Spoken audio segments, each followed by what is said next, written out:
Нэг Япончин бүлэглэл Якуза эдэргээ тэрүүгээр их алдартай штэ. Үүнээсээ сэдвлээд манга, аним, кино ч хийдэг. За тэгээ хамгийн классик нь гэвэл 2007 онд гарч ирсэн Cross Zero бах. Ер нь мэдгүй хүмүүс ховор баха. Тэр киноны гол дүрээс болоод намайг 10 жил байхад нэг ийм өстэй гарууд бүр нэлээд төгс дэлгэрсэн байдیں۔ Гэхдээ өнөөдөр Cross Zero-г бол ярихгүй. Үүнтэй арай агаар ойрхон Tokyo Revengers гээд аниме киног нь ярина.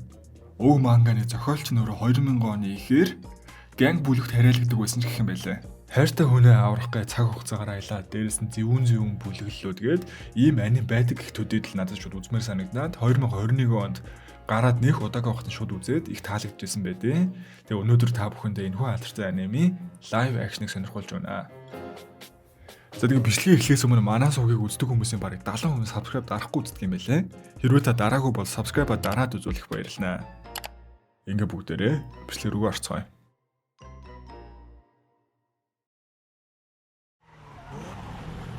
Киномын биеэрээ дүүрэн шивээс олсон залууг машинаар хөөсөр угаад дайрж байгаагаар эхэлдэг. Эдгээр нь Токио Манжи буюу Томон бүлэглэлийн хүмүүс бөгөөд нэлээд хэрцгий. Харин энэ залуу бол Такамичи, манай киноны гол дүр. Арчаагүй заваан, замраагүй амьдэрдэг. Сэтгэл готрол, стресс, депрессэндэл баригдсан нэг. Энэ зургатаар мэдээ гарах ба Токио Манжи бүлгэн болон Якуза бүлгийн мөргөлдөөнөөс үүдэн осол гарснаар түүний ахлах сургуулиас хойш хайртай байсан эмэгтэй Хинатан дүүгийн хамтаар өгсөн байдаг. Түүний амьдралдаа хүрсэн цорын газ эмэгтэй болохоор ир мэдэнээс олж Такамичи сэтгэлээр унана. Ер нь л манай хүн нэлээд лүзэр. Даргатай хүртэл байнга дээрлгүй шоглуулаастай. Амьдралдаа юу буруу хийгээд хаанаас алдчихвдаа гэж өгүүлсээр л метроны буудал дээр бухимдан зогсон. Энэ үед гинтэл хий нэгэн Такамичиг араас нь түлхээд метроны зам руу унгаахан тэр. Яг тэр мөчтөөс иргэсэн метроч ирж таараа дайрууллаа л гэж боддол. Ягаад ч юм тэр өнгөрсөн дахлах сургуулийн үе рүү ирсэн байдаг. Эдгээр нь түүний 10 жилийн сайн найзууд нь бөгөөд юу болоод байгааг сайн ойлгохгүй уцаа гаргаж ирээ хартал 10 жилийн өмнөх үе. Мань хүн хүнийг өвлийн өмнөх сэрүүн зөөд л гэж бодно. Тэр хэд ахлах сургуулийн 20 дугаар ангийнхантай зодоо хийхгээ явж байгаа нь. Такамичи өнгөрсөнд ямар байснаас санаад их л бадрангууд дэврэн Шибуя ахлах сургууль дээр очиж өнгөс сагсурж байтал тэдэндээ зодлохоор товлсон гаруудын дээд ангийнх нь хүрээд ирдэг. Арай дээд ангийнхаа ирсэнд бол хэцүүхэн байдалд орж зүгтэх гэсэн ч чадалгүй бүр гэгээ тасартал химт нүдүүлгэн тэр. Энэ үеэс л эхэлж түүний лүүзер амьдрал эхэлж байсан байхгүй юу? Дээд ангийнхандаа дээрлэхүүлэхгүй тул сургуулаа хаяад хар ажил хийж бүх зүйл нь бүтлгүүтэн сүрсэн байдаг.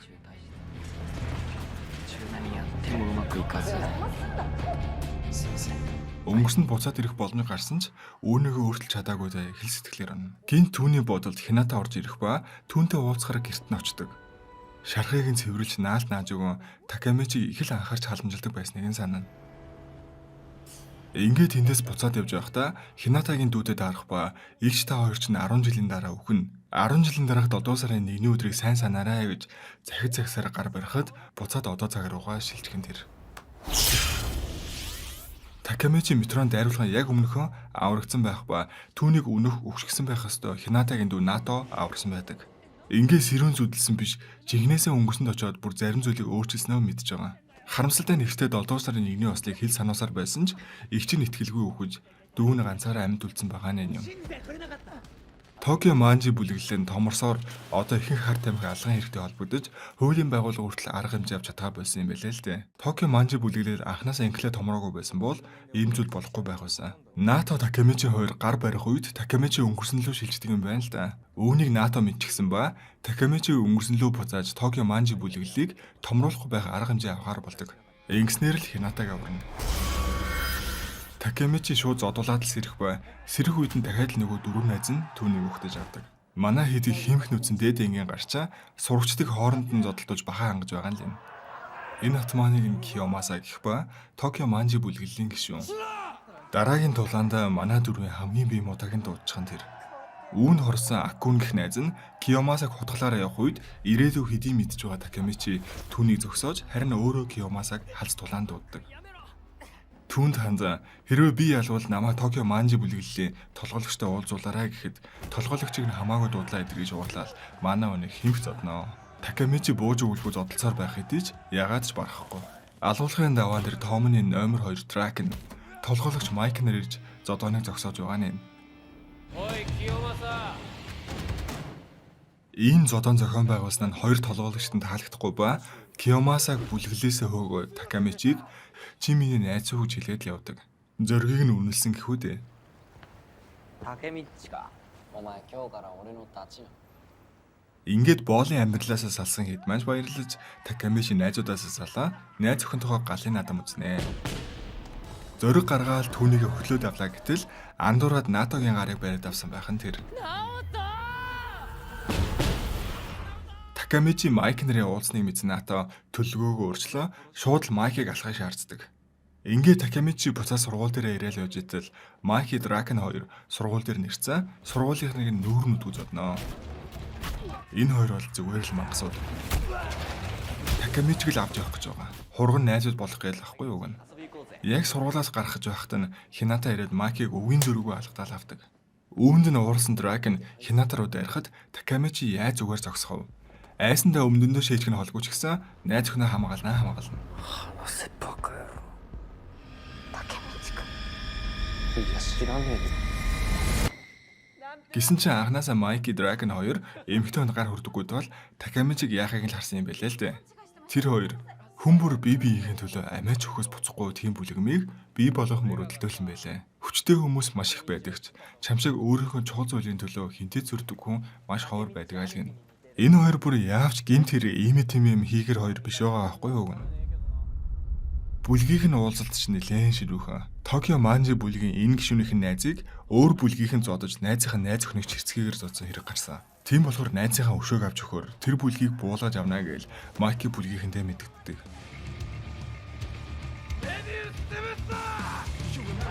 Энэ үйл явдлын дараа Такамичи буцаад одоо үедээ ирдэг ба Натод Майкийг сайн хүн гэж бодож байгаагаа хэлээл тэр хоёр хэсэг маргалдана. Нато нь мөрдөгч байхгүй юу? Тэд Токио Манжи бүлгэнтэй холбоотой баримтуудаа харж байх зур Акуны зураг дотор нь явж байгаа нь тэр. Ингээд Такамичи Акунтай уулзгаар нэгэн тансаг газар ирэх бөгөөд энэ газар нь бүхэлдээ түүний хувийн эзэмшил. Нилээн амжилттай явж байгаа мэт байдаг ч Акун сэтгэл готролд баригдаж хин нэгнээс үнхэлцгээ хагартал айж байдаг. Үүнээс ч болоод метроны буудлын дээр Такамичиг араас нь түлхсэн хүн өөрийгөө байсан гэдгийг хүлээн зөвшөөрнө. Найзаагаа хамгаалахын тулд Киомасыг хүртэл хутгалах гэж байсан Акун штэ. Тэрээр одоо би бол Кисакигийн боол түүнээс өвхтлээ айж байна. 10 жилийн өмнө Дракен өгөхөд Майки ихэд өөрчлөгдсөн бөгөөд түүнийг муу зүйлд уруу татсан хүн нь л Кисаки гэж гар байхгүй юу? Акун ч амьдралд бууж өгсөн. Болдог бол бүгдийг буцааж эргүүлсэн гээл барилгын дээвэр дээрээс үсрээд амиа хорлох нь тэр. Найзынхаа араас их л гашуудах бөгөөд Майкийн Дракены өхлөөс болж ихээхээ өөрчлөгдсөн гэдэг мэдсэн болохоор Такамичи буцаж очиж Дракены өксөн өдрийг зогсоохоор болдог. ドラケンが死ななければトマはこんな組織になってない。 Такамичи дахин 10 жилийн өмнөх рүүгээ буцна. Өгсөн найзаагаа дахин харсан болохоор их л баярлж ардаас нь чанга гिचэн тэрвэрч аваад өнхрөө уннаа. Хинататай уулзахдаа Мисуши фестивалыг түүнтэй хамт үзнэ гэж тохирсноо сонсно. Энэ наадмын 7 дугаар сарын 13-нд буюу Томон болон Мобис бүлгийн тулааны өдөр болох байхгүй юу? Тэр өдрөл Дракен хотголуулж өгөх юм байна гэдгийг ойлгосон Такамичи тулааныг зогсоохын тулд Майкитай уулзгаараа яарангүй. Майки болон Дракеныг олж харахад нөгөө зодуулсан найзынхаа найз өхнийг ирэхээр утсан байдаг.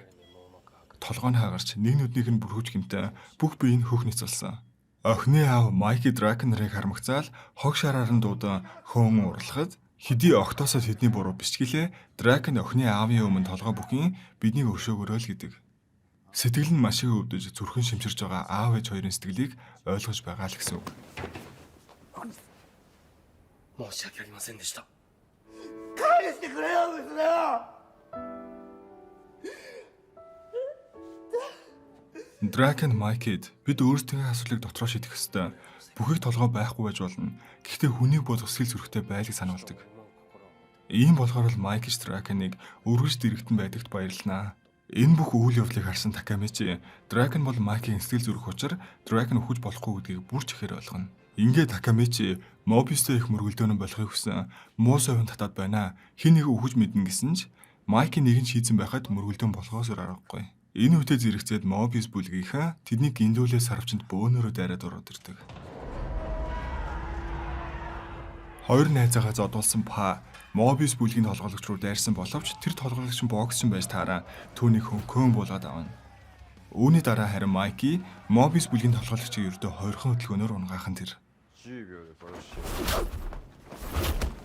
Тэрний ялагдсантай шартаад Майкигийн араас хагарсан шил бариад ярихад Дракон урдуур нь орж таараа шалаар нэг цус. Бүгд л Драконыг дөрвөлжлээ гэж бодох мөчөд тэрээр шилийг нүцгэн гараараа зогсоосон байх нь тэр. Ингээд Мобис бүлгийн толгойлогчийг ухаан балартал нь үзнийхээ дараа Такамичи танд амийг нь аварсанд баярлалаа л гин. Ингээд эцэст нь Дракон ч өгсөнгүй. Тийм болохоор Майки буруу замд орох шалтгаан байхгүй. Ингээ маргааш нь Такамичи Хината хоёр фестивалаар зугаалж байх хойгоор одоогийн Томон бүлгмийн 2 дахь удирдагч Кисаки Мобис бүлгийн толгойлогчид нэгэн зүйл шимж байгаа хэсэг гардаг. Хорл утгаад байгаа байхгүй юу? Такамичи фестивал дээр явж байсан Мобис бүлгийн хүмүүсийг хараад нэг л сэжигтэй санагдаа даах бөгөөд тэнд нь Мобис бүлгийн хувьцааг өмсөн Киомаса зогсож байх нь тэр. Түүнд хутга өгч Драконыг алуулахаар явуулж байгаа нь л энэ. Энэ үйл явдлыг Драконд анхааруулахаар явах гэсэн ч тэдэнд баригчнаа. Мобис бүлгийн явуулгаар Драконыг Майки болон бүлгээс салгасан байх бөгөөд түүний ганцаараа байхад нь Мобис бүлгийнхэн бүхэлдээ яриад пойлгол гэж байгаа. Нэг л зүйл биш болоод байгааг анзаарсан Майки бүлгийнхэндээ хэн биднийг энд хэрэгснийг асуухад хүмүүс нь бие рүүгээ заасаар худлаа мэдээлэл авцснаа мэддэг. Майки яаран явах замдаа Такамичигийн хүн үх юм шиг мэдрэмж төрөөд байна гэж хэлснийг санаа улам л хурдлан давхина. Дракон хичнээн хүчтэйж Мобисийн олон гишүүдийн өмнө цус нүжтэй хойлолтой арай хийн л торгоос ор. Энэ бүх зүйл болох гээд байгааг мэдсэн ч манай хүн аль үжээ химх нүдүүлээд скотчор ороолгуулаад үлдсэн байдаг. Хината түүнийг олж скотчийг тайлах гэтэл Такамичи өөрийгөө хог шаарчгал мэдрэлгүй яах вэ? Мэдсээр байгаа ч юу ч өөрчилж чадахгүй сул дороо өөртөө готорнаа. Харин Хината түүний уруул дээр өнсөж анх уулзсан өдрөө дурсдаг. Хината дэлгүүрт ажилтдаг байхад нэг үйлчлүүлэгч нь учиргүй уцаарлан дайрахад Такамичи гарч ирээ тэнэг өмшиг жүжиглсээр айлган явуулж исэн байхгүй юу? Чи бусдын төлөө өөлж зоолж тэмцдэг нэг өөр зүйл чадахгүй байсан ч тэр л миний хайртай Такамичи эдэргээл манай хүний өөртөө идэх итгэл эр зөргийг тултал нь бүслээл явуулж байгаа.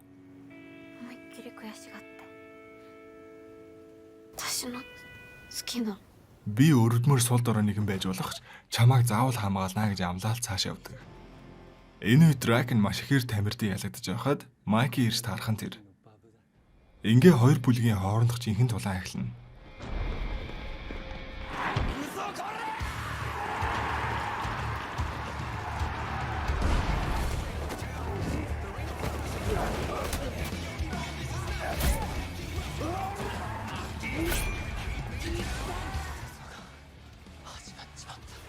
Такамичи тулаан болж байгаа газар ирэх ба нүдэн дээр нь Драконыг утгалчнаа. Бүх зүйл оронгороо эргэж байгаа сандраа Такамичи Дракон руу яарангүй очиход харамсалтай түүнд хинж тусалж чадхааргүй нөхцөл байдалтай байв. Майки хичнээн хичээгээд очиж чадахгүй байсан тул Такамичи Драконыг найдахаас өөр аргагүй. Одоо түүн сонголт байхгүй Драконыг өөрсөрлгүй. Мобис бүлгийнх нь гарах харцаач хаалганд дэмий сандарч байх зур азар нөгөө хэд нь найлзан чиж тусалдаг. Түрүүнд дуудсан санаа нь арай л нэг таачраад Драконыг бүх хүчээр авахын үүрэн явж байх замд нь гинтл дахиад нэг саад гарч ирнэ. Ингээд яах ч аргагүй болсон Такамичи Киомасатай зодтолтоор болдог. Хичнээн барах магадлал бараг байхгүй ч гэсэн ямар өөр арга байгаа биш.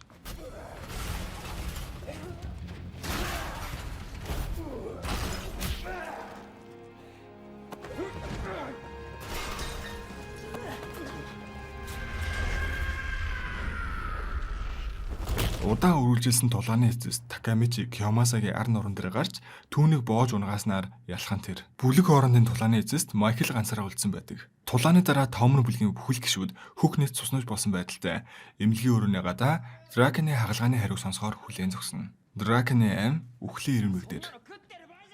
Энэ үед Майки хинэгчгүй уутай идэх юм гишүүдэд тараасан шигэ. Үүнийг харсан Такамичи уурамч хөрөх шиг. Майки нэг газар очиж сууснаа Дракон хизээч амлалтаа зөрчиж байгаагүй. Надтай эцээ хүртэл хамт явна гэж амласан. Тиймээс түүнд итгэлгэн. Эцэст нь аюулгүй байлаад авсан. Хагалгаа амжилттай болсныг мэдэгддэг. Бүлгийнхэн бөөн баяр хөөр боллоо яхав. Майки харин баярлсан шинжгүй чимээгүйхэн гараа явна. Тэр нэг хан налаа суужчихсан уйлж байгаа харагдах ба яг үнэндээ Драконыг ингээ өгч хүйгээд өгтлээ хайсан байхгүй юу? Баярлсандаа л уйлж байгаа.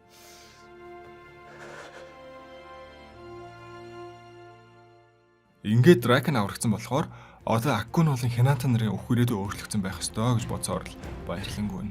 Одоо үед томоохон өөрчлөлт гарч Аккун найз нь өөрийн мөрөөлийг биелүүлж өсчин болсон. Дракон ч Майкитай хамт одоо хүртэл бүлгээ удирдах байгаа.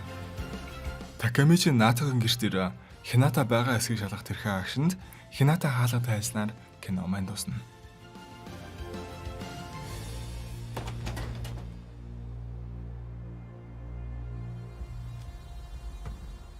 君はいつも急に来るね。ひな。